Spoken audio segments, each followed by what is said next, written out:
Good evening and welcome to the regular board meeting of the St. Peter School Board. We are here in the Governor's Room at the St. Peter Community Center at 6:30 p.m. on Monday, March 20th, 2023. First thing we need to do is call the meeting to order. Meeting is called to order. Let's do the Pledge of Allegiance. Perfect.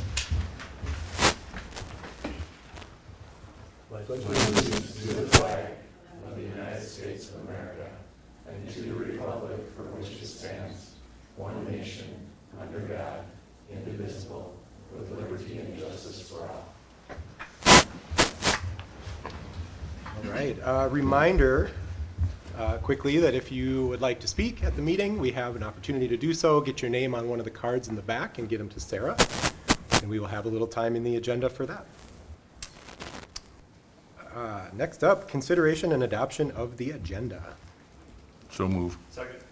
We have a motion and a second. All those in favor signify by saying aye. Aye. Aye. Opposed? Agenda has been adopted.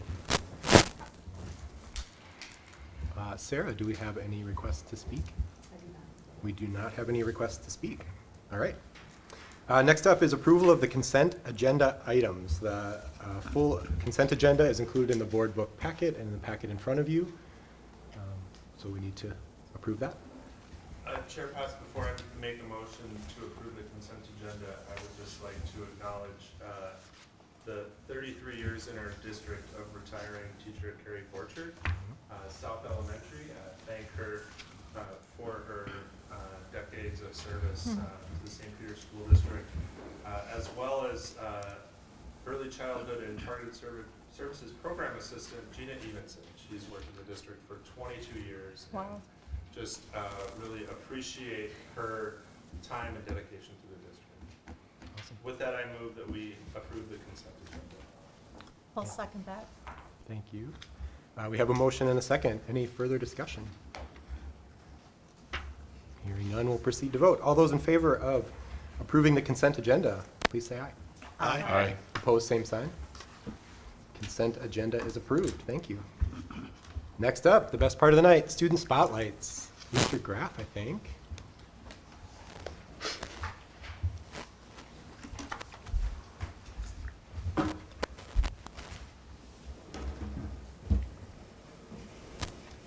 Thank you. Tonight I have the pleasure of introducing two of SPMS's best and brightest. We have Maya Knudsen, 6th grader, and Charlotte Hagan, 8th grader. Both participated in this year's musical, which was Lion King Jr., and they were recommended by their theater director as great spotlights for this evening. So I've got 5 questions for them, just an opportunity for you guys to get to know them and a little bit about the play. So should we just go this way? Sure. Okay. So, first one's easy. What was your role in the musical? My role was Rafiki. So, describe Rafiki in the movie. Which one's Rafiki? Rafiki is the monkey, the one that's just Got it. crazy. And how about you, Maya? What was your I role? was in crew, so I was moving the set pieces around and moving the sets. Nice. So, 2 different perspectives of the overall theater production. So, overall, how was your experience? My experience was good. I say that this year it really surprised me to see that 5th through 8th graders were all hanging out like we knew each other from day one, even though we just met that day. So. I really enjoyed it. I haven't been in theater before, so it was really fun and I want to do it again. Cool. So, I have almost 0 theater experience, and when I watch it, it looks incredibly complex and hard. So I'm curious, what is the most challenging part of either being on the cast or the crew in a musical? For me, the most challenging part this year specifically was trying to memorize my lines that were a different language. Oh, wow. So that was pretty challenging. Yeah. For me, it was like being able to know like the songs and when scenes ended so that we could move set pieces on Sure. the tens. So both kind of with this memorization piece. So Charlotte and Maya, what did you guys do to overcome that challenge?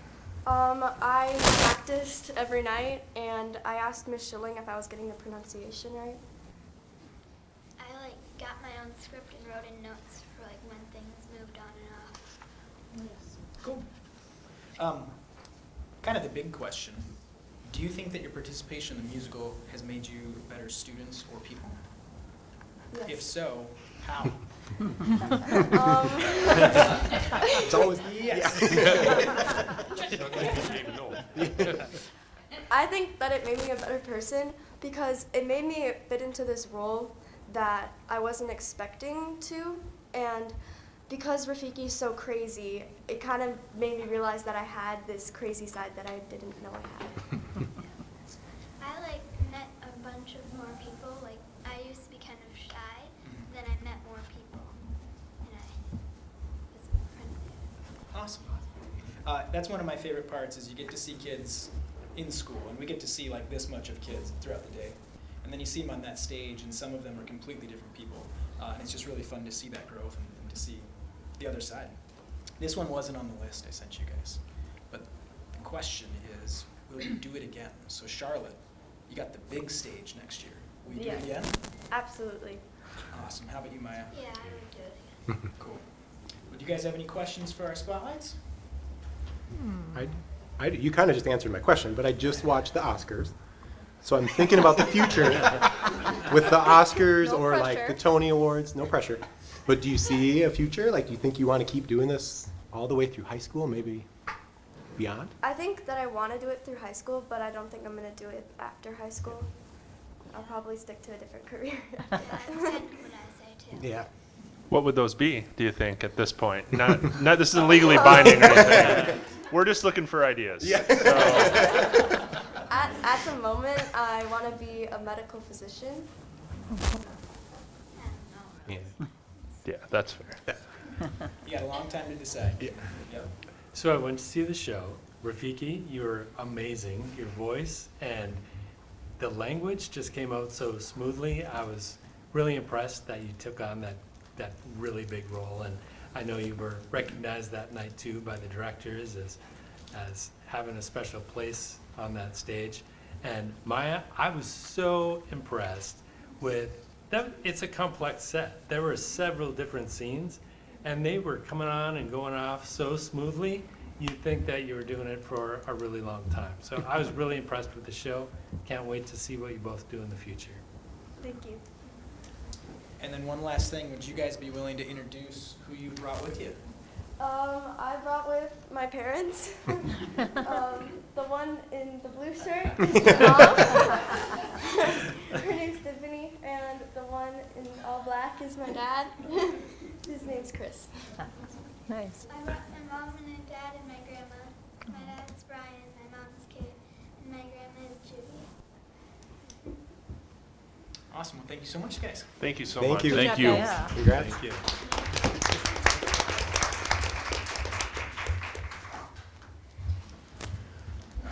All right. We will now move on to, do we, Mrs. Engeldinger, student council update? No. Nope, okay. Okay. Next up is action items. For-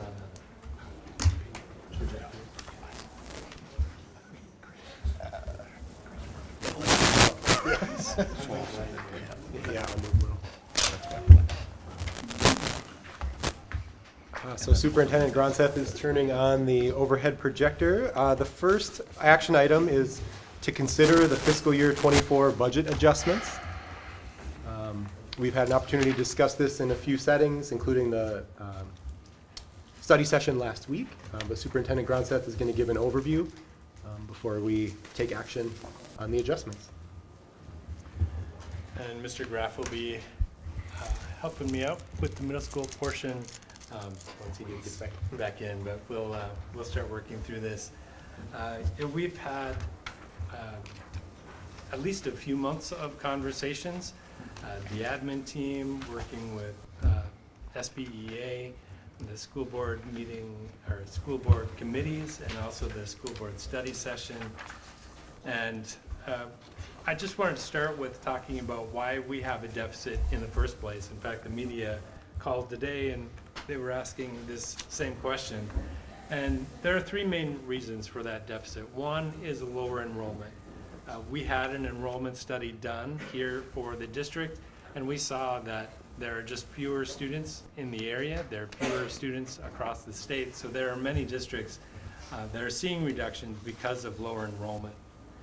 The second piece is COVID funding. We've had increased funding from both the state and federal levels for the past 3.5 years, and those funds have been expended.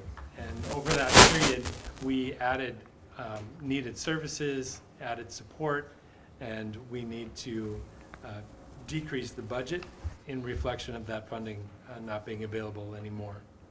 The third and probably most important is inflation, and that inflation over time.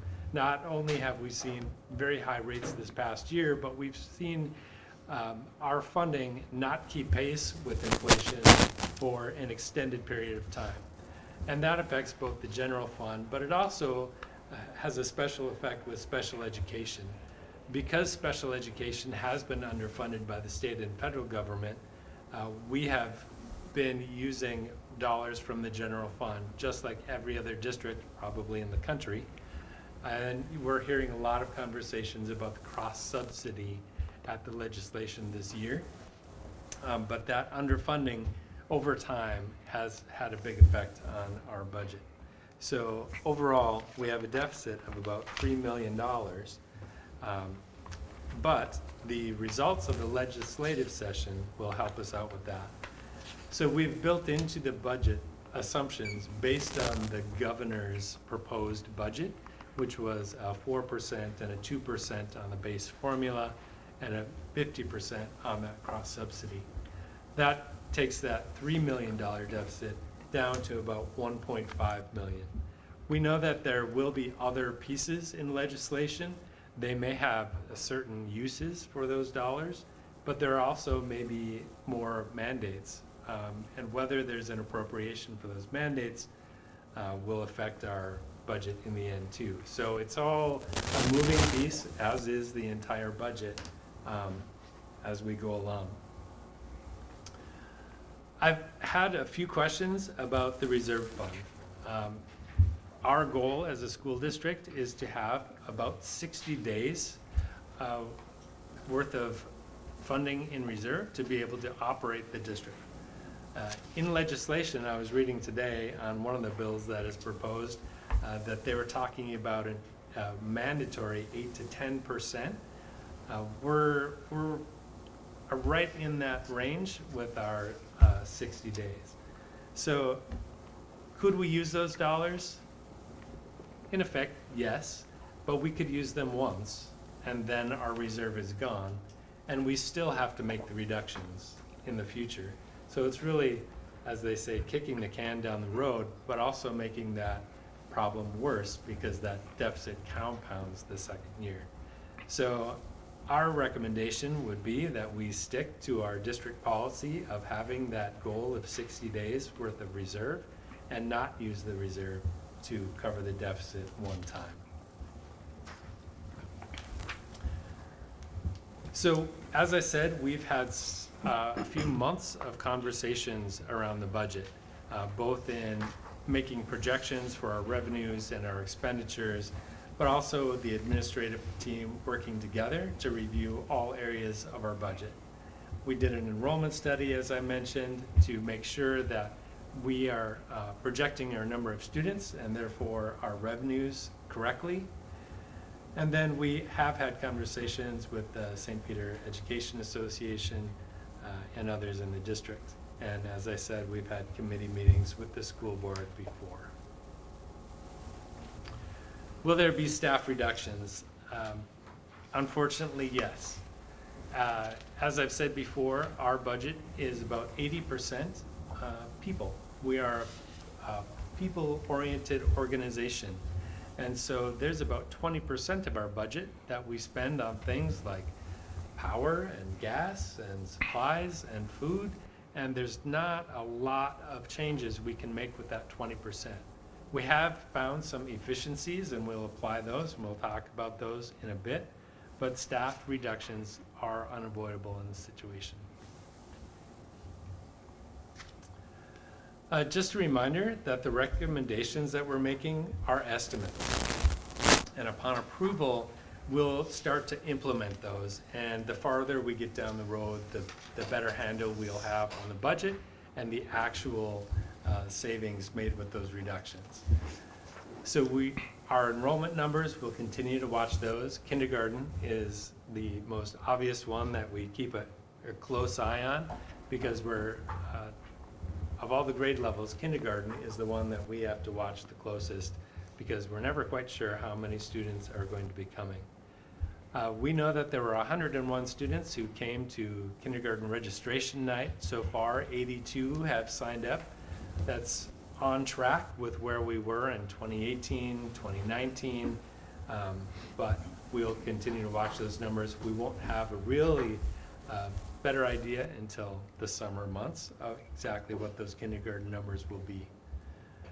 Also, registration. We just finished registration at the high school level, so we're getting those class requests, and sometimes we have to make staff adjustments based on where those requests are. Also, we still may receive some retirements yet this spring, or some resignations, and those affect those adjustments as well, and has an effect on the actual dollar amounts of those savings. As I said, the budget is continually adjusting. We say it's a living document.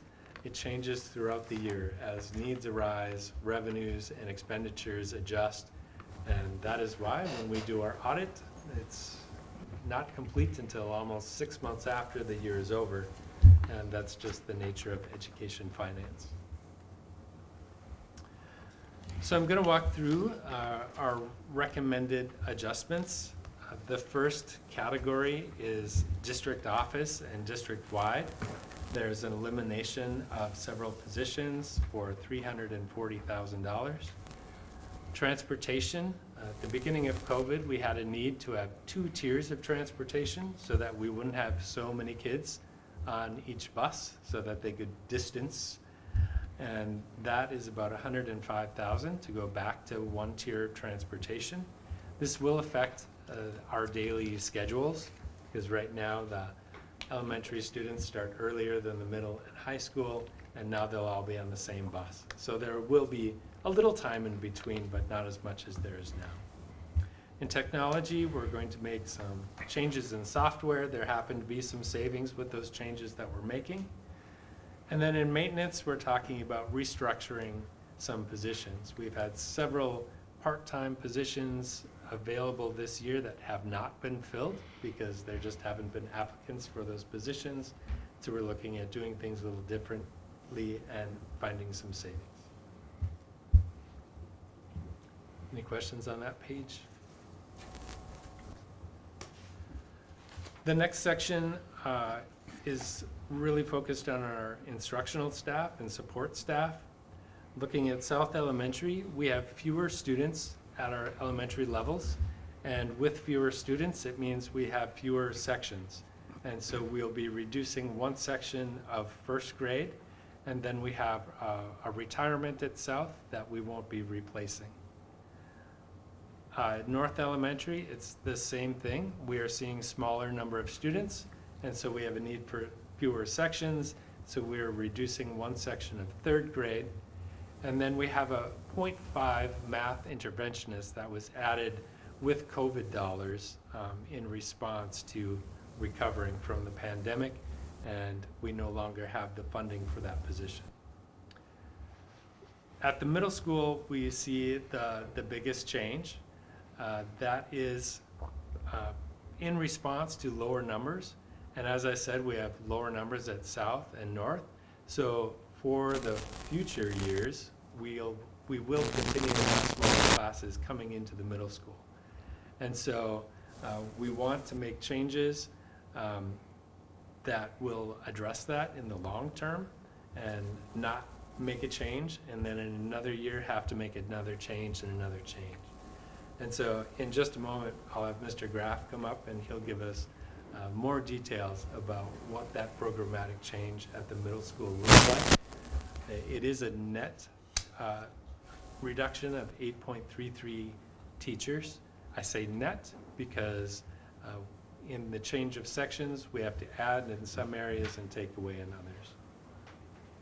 At the high school, our plan is to make a reduction of 2 FTEs, and then not a reduction, but an increase in revenues, is to look at our activities fees and any opportunities we have to get grants or donations or additional funding for early childhood. In looking at area school districts all around us, our activity fees are significantly below in some cases and just below in others. And so we want to make some changes there. Instead of making cuts or reductions to our activities, see if we can raise the revenues and keep the same programs that we have in place, because we know that those are very important to our students and to the community. Just a reminder that seniority rules apply to these positions. So although an employee's position may be eliminated, they may have rights to retain a position over someone else in the bargaining unit or in that licensure area. So we'll be working with SBEA to see how that seniority plays out in the reductions that we're making.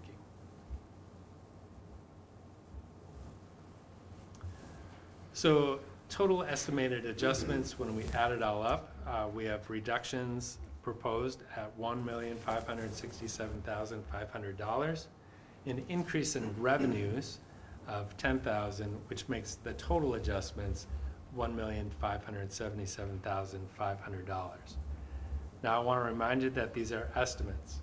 So as we implement these, we may find that there's more or less, and as legislative actions take place, we'll know the outcome of those. Well, session is scheduled to end May 22nd. And so we may not know that until June, when MDE works through all of the details of what that means for each district in the state. So this will be a continuing conversation. We'll continue to adjust, watch enrollments, and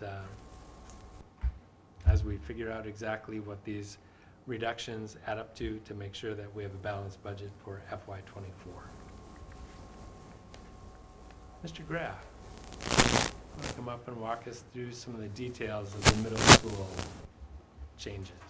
Yeah, so as Mr. Grotstedt mentioned, some of the biggest cuts will happen at the middle school, and it's really because of two reasons. The first reason is we're seeing cohorts move into the middle school, which suggests that we should make reductions in section sizes.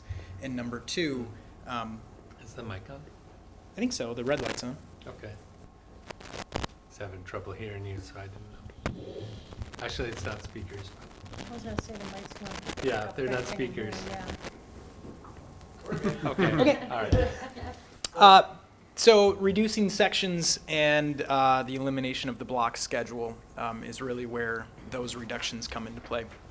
So when the board asks us to make reduction proposals, what I thought about from the middle school standpoint was really, what is a middle school? And a middle school to me is teams. That's our current house system, an advisory program, core classes, and exploratory classes. We currently do that with a 6-section block, but as mentioned, that is no longer sustainable with the numbers that we have. So the proposal to reduce a section at the middle school level makes it so that that block no longer is functional. It doesn't work with 5 sections. So we need to come up with a new schedule, and the proposed schedule is a 6-period plus day. You can see it at the bottom of this slide. In a 6-period plus day, our instructional periods would be around 53 minutes with that 45-minute Saints time or advisory period attached to the end. You can, if you can go back. Sorry about that. You'll see that with any schedule there are pros and cons. One of the changes with a 6-period day, you can see it highlighted in red on the schedule up above, our current block schedule. You see that we have room for an elective period at the middle school with our current schedule. If we move, or when we move to a 6-period day, we no longer have room in that schedule for that elective period. So one of the changes would be the elimination of that elective period at the middle school. And this last slide just is a recap of the reductions, where those numbers, where that 8.33 comes from at the middle school level. It's that reduction of 1 section per grade level and the elimination of some of those inefficiencies that come with staffing at the block. Thank you. And so that wraps up our recommendations for adjustments. If you were to take action tonight, we would begin working through the details and implementing those. And in April, we would come to you with the formal personnel actions that follow.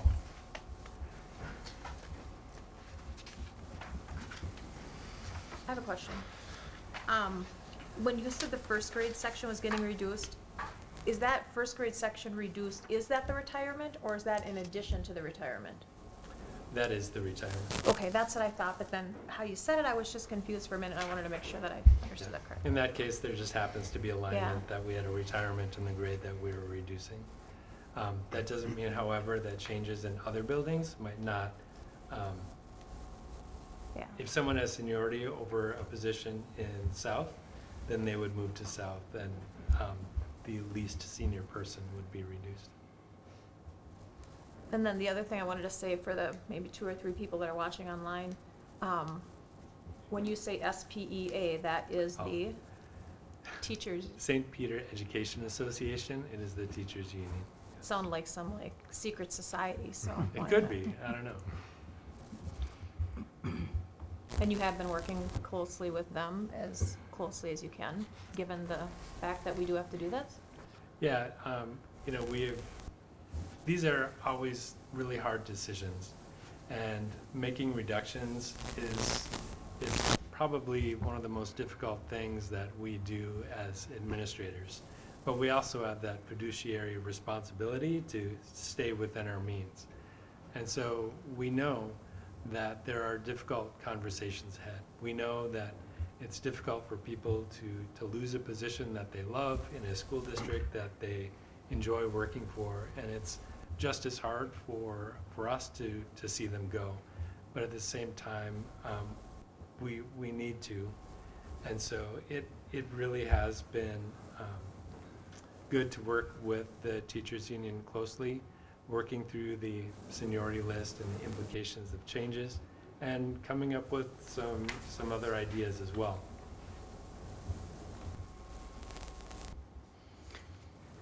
I would add too, I think it's maybe a little trite to reiterate that these are really difficult, really painful conversations to be having.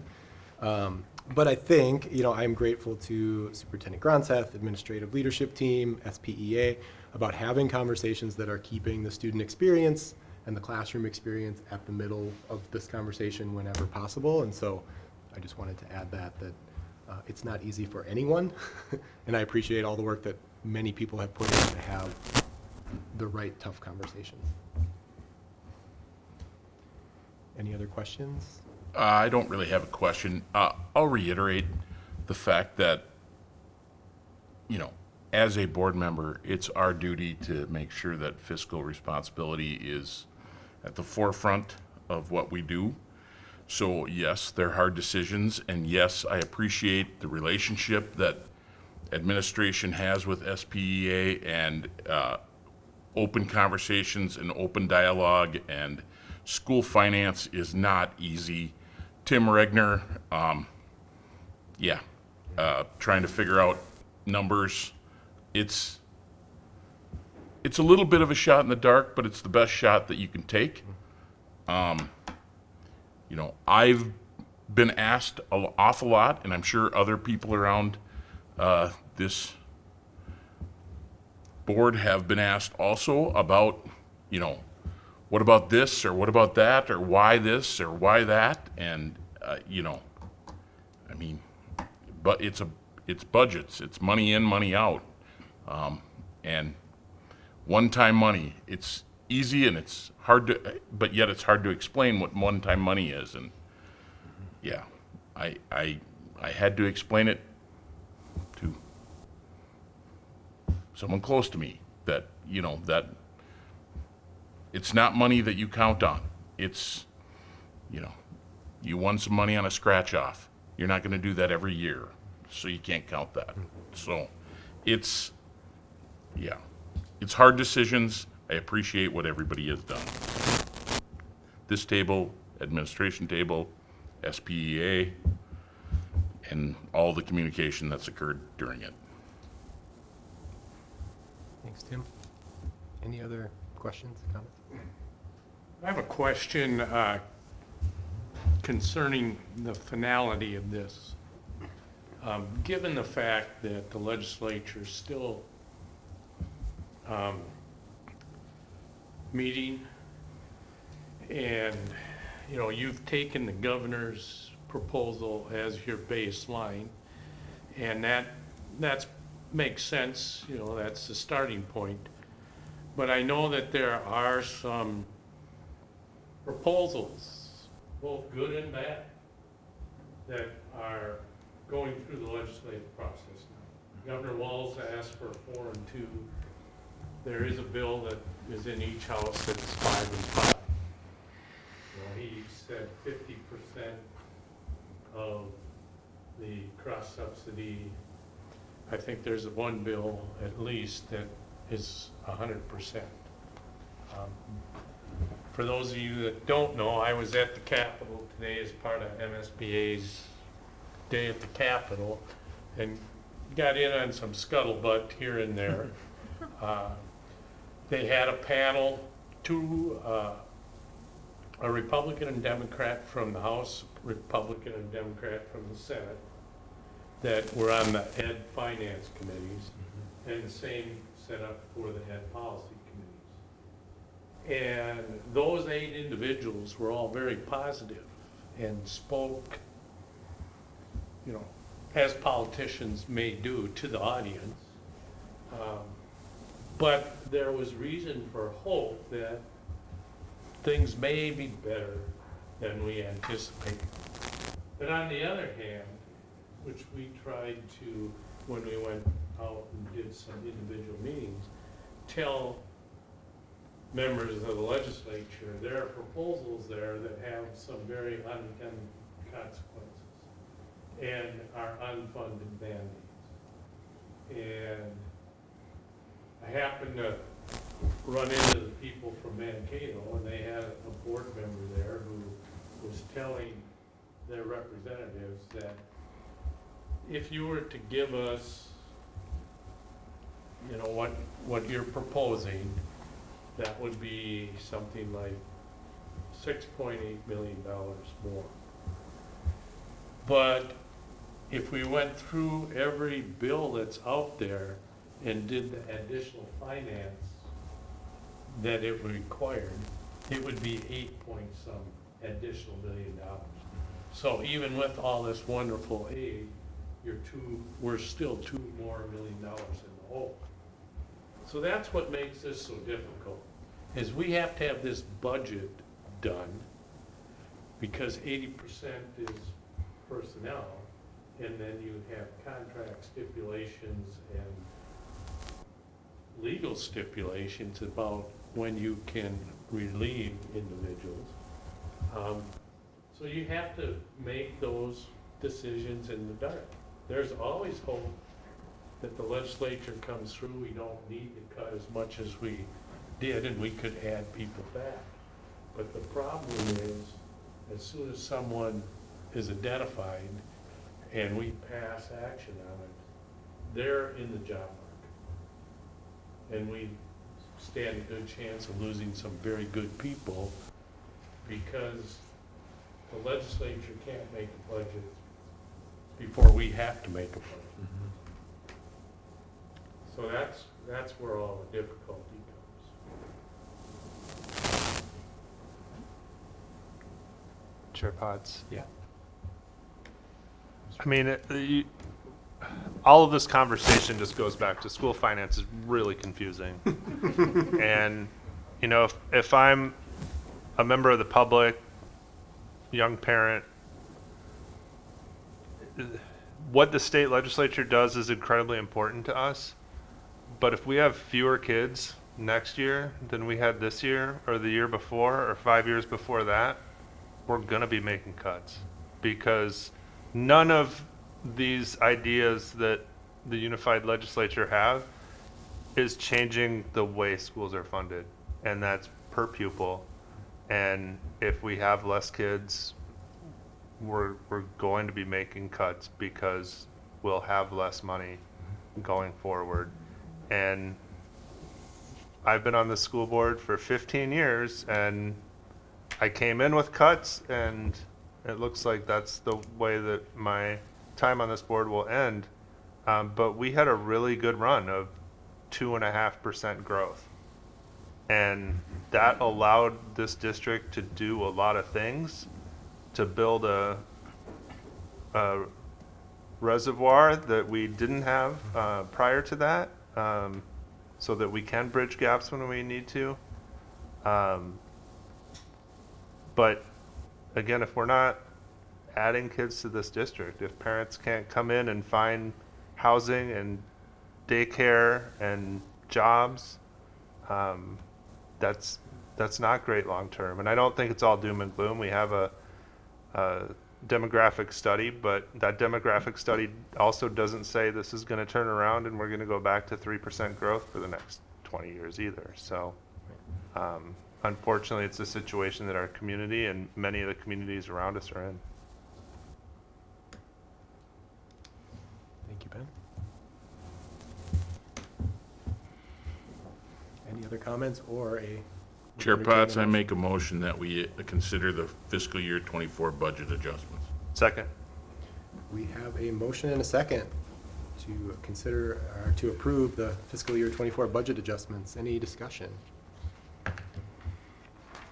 Any more discussion? Hearing none, we'll proceed to vote. All those in favor of approving the fiscal 24 budget adjustments, please say aye.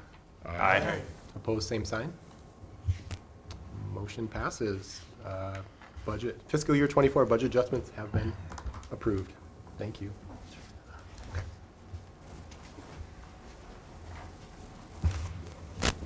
We need Maya back to do the set takedown in between. Yeah.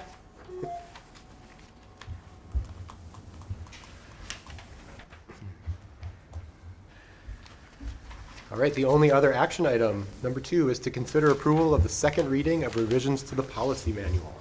Superintendent Grunstaff. Yes, these came before you last month.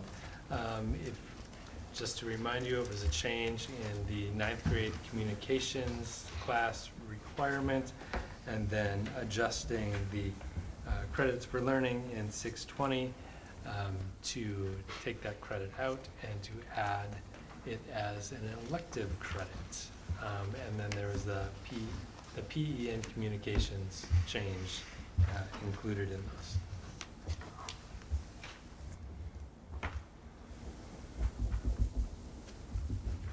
I've heard nothing.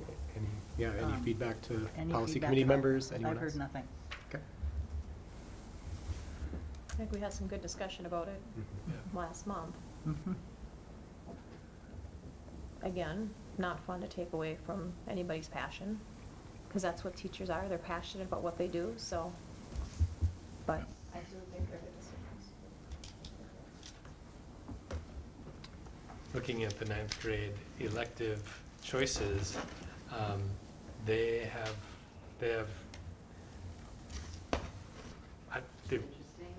yeah, they were really interested in some diverse areas.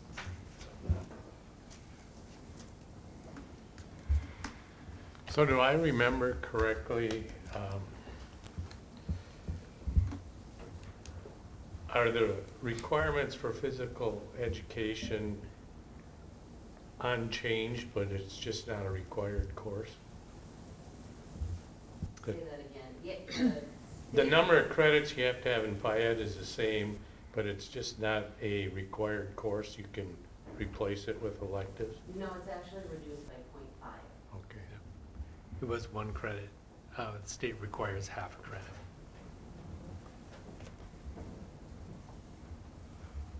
I would be interested to see, I'm guessing she has just like big numbers of what some of those 9th graders were interested in for electives. I would be kind of curious to see what that is, or how that all pans out, I guess. I know Yeah. my 9th grader was all over the place, but he kind of is in general anyway, but, you know, there's a lot of choices there, so. Yeah, there were interests in a few different areas. some of which we don't have capacity for, so Oh, that kind of took us by surprise. they did write-ins or what? Well, you know, some of our most popular courses are in the CTE areas, and so like culinary is already bursting at the seams, I got and it. that's kind of where a lot of them migrated. Business courses were another one that there were a lot in. I just kind of browsed it today, so I don't have all those areas, but it was interesting to see where the ninth graders had their interests. Well, and I do look forward to expanding that beyond ninth grade and allowing kids to be able to take the required things they need to take, but be able to have the options to try other things. Yeah. Hopefully we don't end up with new requirements after this legislative So we're session. adding them back. Always talked about. Yeah. I move that we recommend the second reading of these two policies, that we accept them. Thank you. Second. We have a motion and a second. Any discussion? Well, I think I'm gonna have to vote no, just because I don't like reducing by it. I think that's the important aspect. So we have a motion and a second. All those in favor of approving the second reading of the revisions to the policy manual signify by saying aye. Aye. Aye. Opposed? All right. Motion passes. Second reading of the revisions to the policy manual have been approved as outlined in the packet. Next up, we have informational items. The first is the Native American Advisory Committee update. Mr. Graff.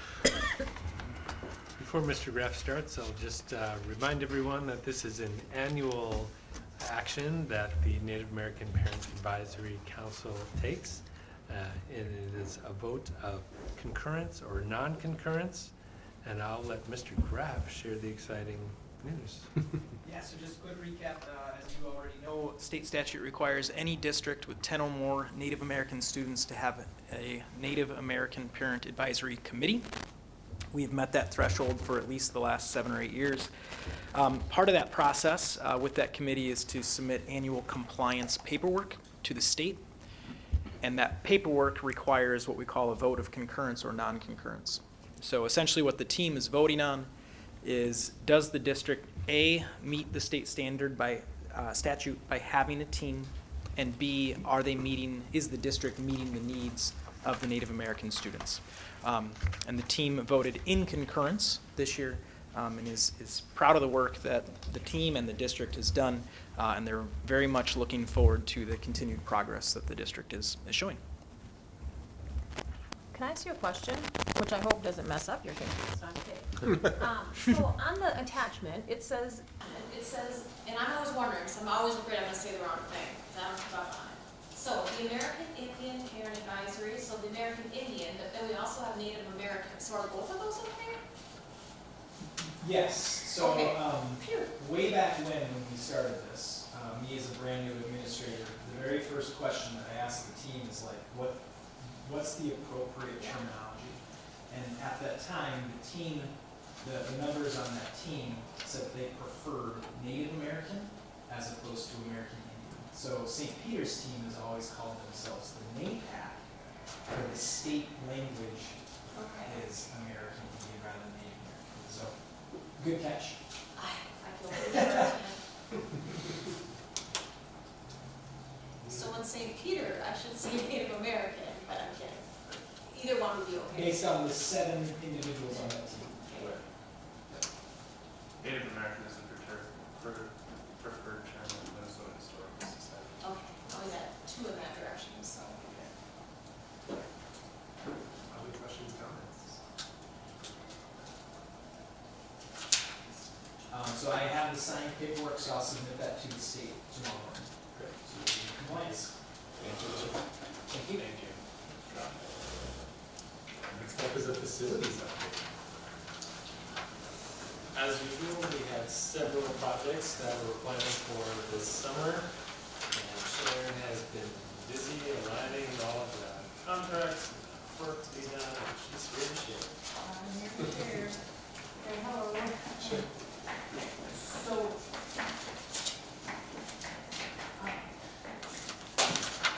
First,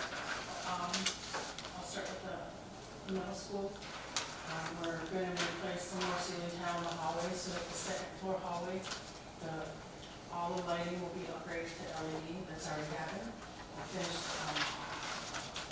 replacing the ceilings in the middle school hallway, and we're also going to paint that hallway so that it's all one, so it looks more unified and more inviting. The ceiling tile, 3 early childhood classrooms are going to get a ceiling tile and LED lighting upgrade. Those 3 were not done in the past, so we're going to finish this year is the plan. We're also going to lighting upgrade in the ceilings in the cafeteria serving area. The middle school office and the workroom. And the cafeteria is also getting some new equipment installed. So it was for time to just kind of do the ceiling and lights when that was happening at the same time. So that's why that one was chosen, that area. We're going to get a new door. There's in the music room in the middle school. There's it's kind of open to the rest of the area, so it's kind of something we're thinking about for safety. We're going to put a door, a wall and a door, so that if the occupants need to, they can, get themselves secured in a secured space.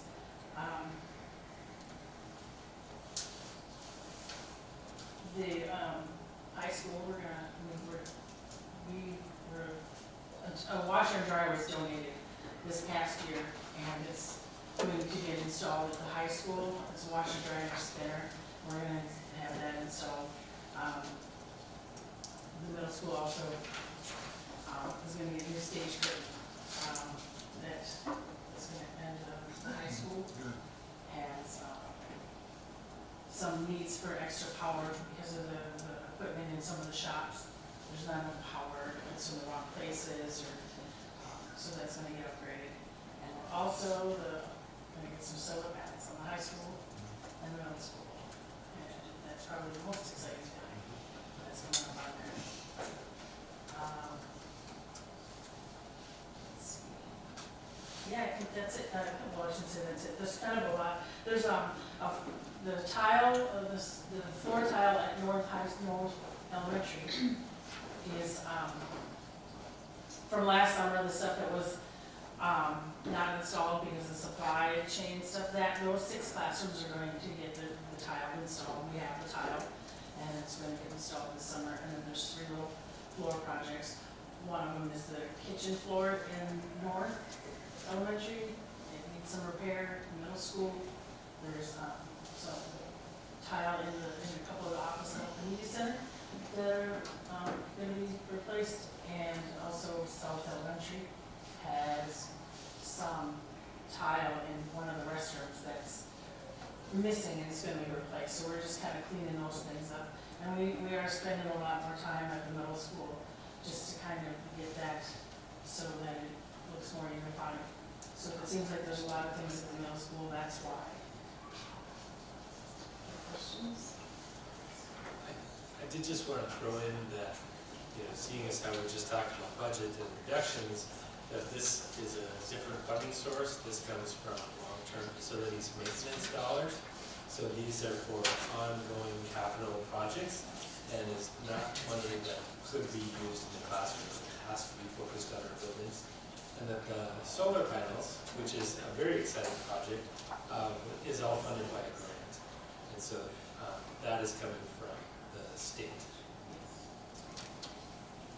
I'm just curious with the washer and dryer, where is that going in the high school? Not that, I'm just curious. The plan, where we're planning on installing it is it's in the gym area. There's an office that is right next to the wrestling room. Yeah.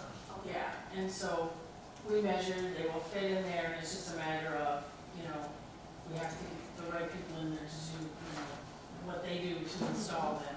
But that's where we're going to put those. To say, I know that was something that was missed by many, or Yeah. a few, a lot. And installing them, it also, right now they run the laundry from the high school to the middle school and back and forth, and sometimes they're waiting for it. It's just different things happen, and sometimes it's not there. when they need it this way, it'll be more convenient for the high school to, football uniforms, all that stuff, and these are industrial, washers, so it'll handle anything the high school has. Thanks to River of Life Church for donating to us.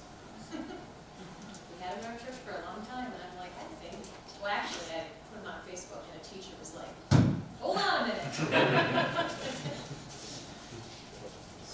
So will the solar panels give us electricity?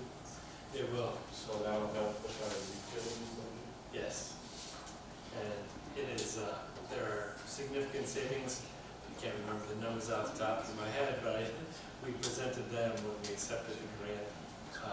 There are significant savings over the next 20 years. And so we're excited to get those in. They will be the largest arrays in St. Peter. So they will add to the city's power grid significantly.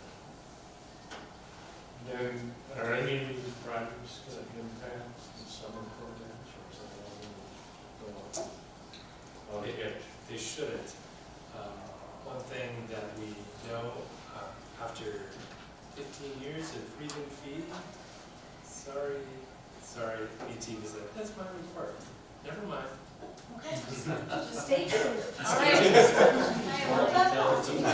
Just a tease. Sitting on the edge of my seat here. Well, I kind of set it up that after 15 years, we're no longer eligible, and so we won't be able to post reading feed. But we may be able to provide some meals to some programs. And I'm sure AT will say it better than I. I'll elaborate. Yes. Do we have to call it red fed now? All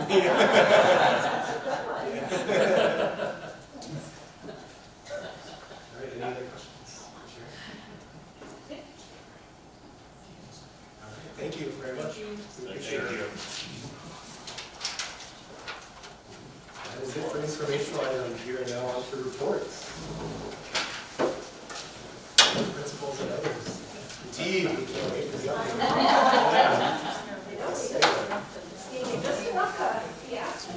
I started saying it, and you wouldn't believe how fast she caught my eye. Kind of got the mom. We don't have a lot of these, like, big programs going on, so I feel sometimes I have to put in the same thing. So I have new news this week. Well, I would know why, so I'm sure you can tell us that. Yeah, well. Forget what just happened. Thank you. Well, it's really kind as I reported last time, we have our spring conferences coming up. We're a little bit later than the previous year. We'll have those next week, so we'll be meeting with our families and talking about what's next for our kids who are going to kindergarten, or maybe they're back with us next year. We're also doing our transition planning for our kids who are going to kindergarten, making some visits there for our early childhood special education program. And we're taking registrations for fall. So that'll be our online registration system. And then, as Mr. Johnson said, summer food. 14 years. Kidding. Of the reading feed. And we no longer follow it. So we are sad to report that. Why do we know other? Yeah. So in the past, how sites are determined eligible is the site either needs to be 50% free or reduced, or they need to fall in a boundary that's identified by census data. So in the past, our high school site, which is now our middle school site, qualified for a number of years. And then a couple of years ago, middle school site dropped off and North picked up. And now North no longer qualifies. So based on that census data right now, those sites don't qualify for those open sites. We have the potential of doing some what's called closed enrolled sites. So if we hold our summer school program and 50% of the students who attend that program qualify for free and reduced, we can feed those kids during the program as long as it's an educational program. So we'll find out more about that. I did email MDE today and asked a little bit of a follow-up now with the free meals for all legislation. And she said that will actually begin July 1st, the free meals for all. So we'll do some checking to see how that might impact some of the programming that we hold for on-site. But we do know at this point it won't be that open site where anyone ages 1 to 18 can come. So I'll provide more updates as we get them. That's exciting news for school food program in the fall, and with that free breakfast and lunch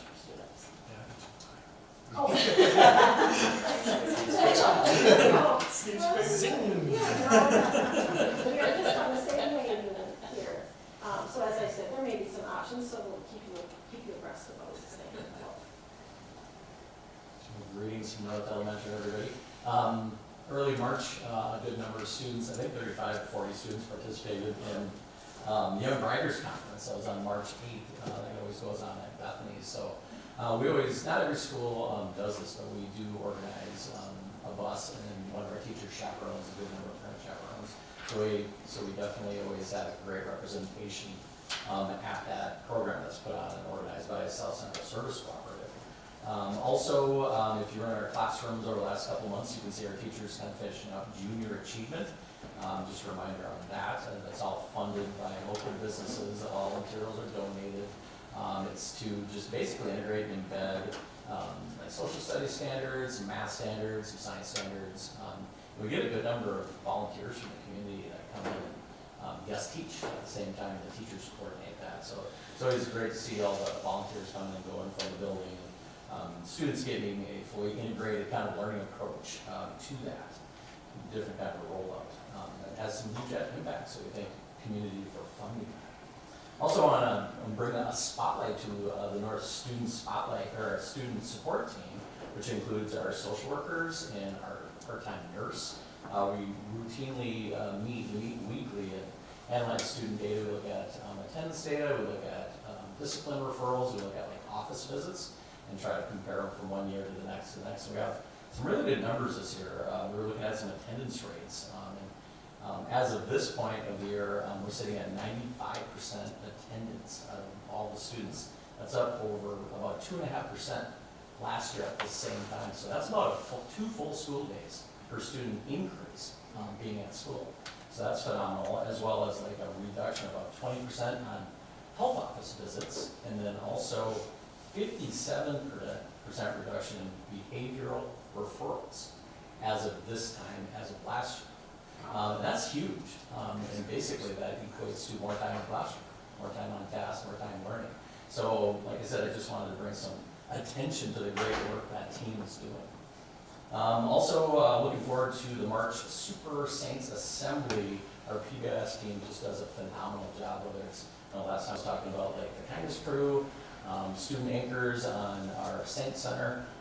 Looking forward to this round because they're going to do Family Feud. So they have questions that like survey like out of 100 North students, what are the top 8 indoor recess activities they like to do, and they compete against the teachers in the building in front of everybody in the assembly. So looking forward to that rowdy event in the gym coming in March 31st.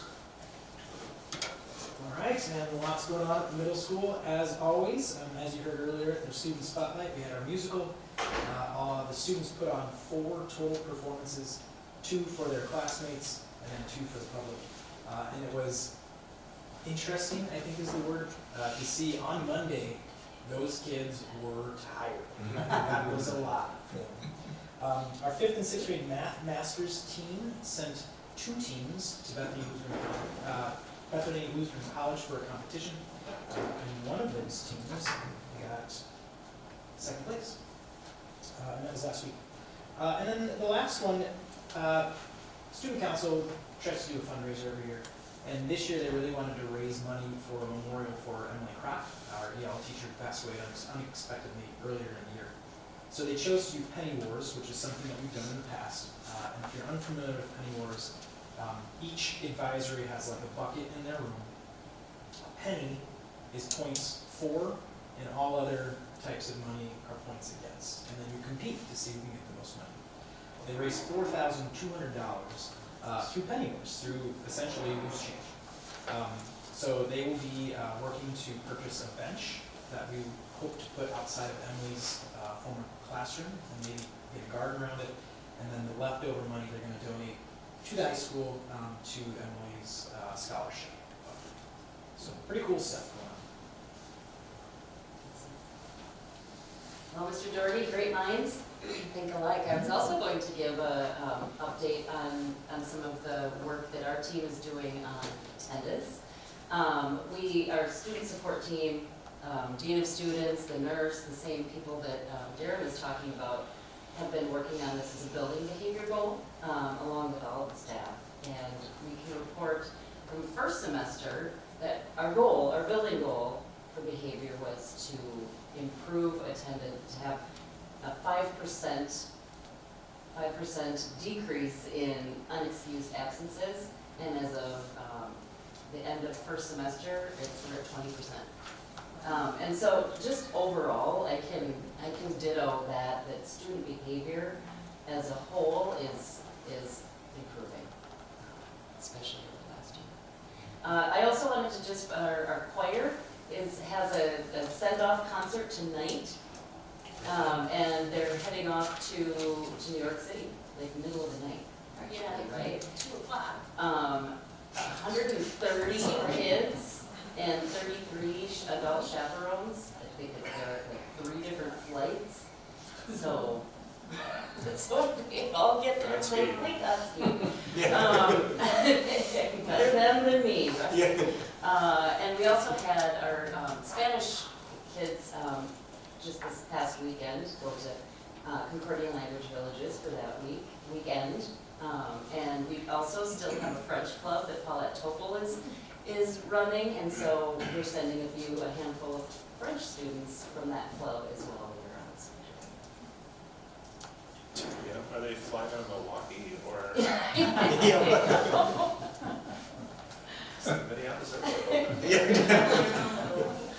They'll find out. They'll talk about tiring. I've chaperoned that trip before, and those kids, they keep them extremely busy, which is very good.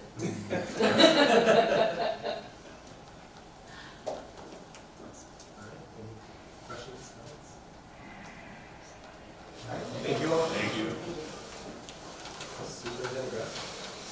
Well, as Mrs. Pratt stated, the legislature and the governor signed into law last Friday that free meals would be starting at the beginning of the fiscal year, which is July 1. One of the things that we had mentioned when we were talking about this before is our concern about that percentage of students who receive free and reduced price lunch being connected to compensatory education funding, title funding, 4 or 5 different other formulas. And this bill actually holds it at the same level for the coming year. So for FY24, we'll have it the same level that we did for FY23, which is good. You're shaking your head, Tim. Did I get that? FY? This year's 23, this year's really low. Next year will be a high level, and then I'm assuming what they're doing is holding it for 25. Thank you, yes. Because it's a year behind. Right. Yeah. See, the whole education funding thing. So the thought is that in the meantime, they are going to be trying out different ways of using those formulas. So they might use Medicare as a measure and ELL, or there might be other rates that they use in the future to determine those funding rates. And so we'll just have to wait and see. Yes? Is that a legislative decision or an Department of Education decision on what factors to use? Well, it was in the bill that they would use the same for the coming year. So I'm not sure if the legislature has to take another action to put a formula in place, or if MPE makes that decision.